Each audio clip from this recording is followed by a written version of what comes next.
Razgrabljene vstopnice in napeto pričakovanje prvega sodnikovega žvižga v Ljudskem vrtu. Tako bi lahko na kratko opisali vzdušje pred tekmo z Rusijo.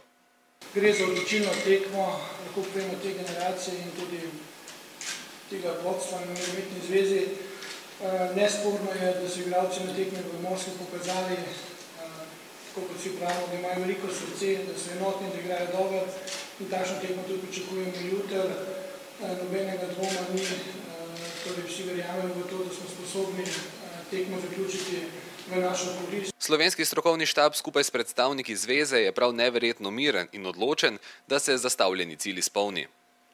Cilj je Afrika, za Afriko je treba zmagati in potem je tu vse karkoli dodajati, mislim, da brez zveze. Mi moramo dobiti tekmo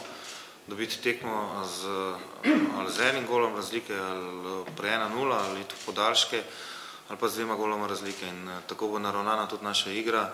Na prvem obračunu v Moskvi so imeli prednost domače trave in publike Rusi, tokrat pa si lahko obetamo, kot je selektor Kek že večkrat omenil, pekel Ljudskega vrta.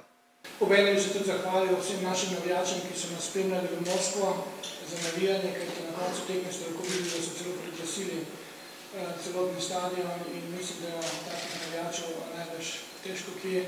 Igramo mi doma na svojem stadionu pred svojimi navijači in ti navijači, jaz sem prepričan, da bodo, tako kot sem že rekel, ne srce Maribora, ampak srce Slovenije v tej tekmi. Slovenija torej potrebuje zmago in vprašanje je, kako se zoperstaviti hitrim in taktičnim Rusom, ki so nevarni tako izpostavljene igre kot iz protinapadov. Mislim, da jutri moramo imeti eno zelo dobro ofanzivo, kontrolirano ofanzivo in samo prek ene kontrolirane ofanzive imamo neko določeno možnost, da naredimo pozitiven rezultat.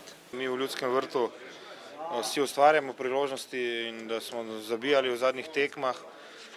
Jasno je, da je tudi ruska reprezentanca v fazi branjenja z Hidingovo organizacijo zelo kvalitetna in tukaj nas čaka težka naloga, ampak kakorkoli, sodišče pač takšno, kot je, mi moramo zmagati in nas žene to naprej.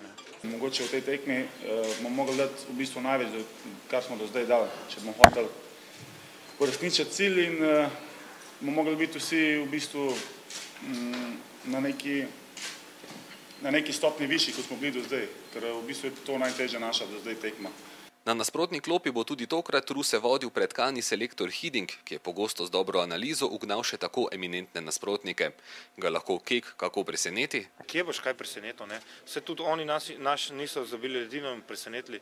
Tu mislim, da ni nekih skrivnosti, mi vemo, kakšen je njihov kader, oni vejo, kakšen je naš kader, pa tudi pretok informacij z ene strani na druge je običajno v teh tekmah in težko je karkoli pripraviti, kar bi presenetilo koga na tem nivoju, zdaj, ko smo že na koncu pred 3 dnevi igrali en proti drugemu. Špekulacij bo konec s prvim sodnikovim žvižgom ob 20:45, okoli 10:30 pa bo jasen razplet srečanja. A ne glede na vse, karkoli se bo zgodilo jutri. Jaz sem na te fante izredno ponosen, da so pripeljali vse nas do takšne tekme in do takšnega pričakovanja, pa ne samo tisti, ki jih zanima nogomet, tudi tisti, ki jih zanima šport pa cele Slovenije.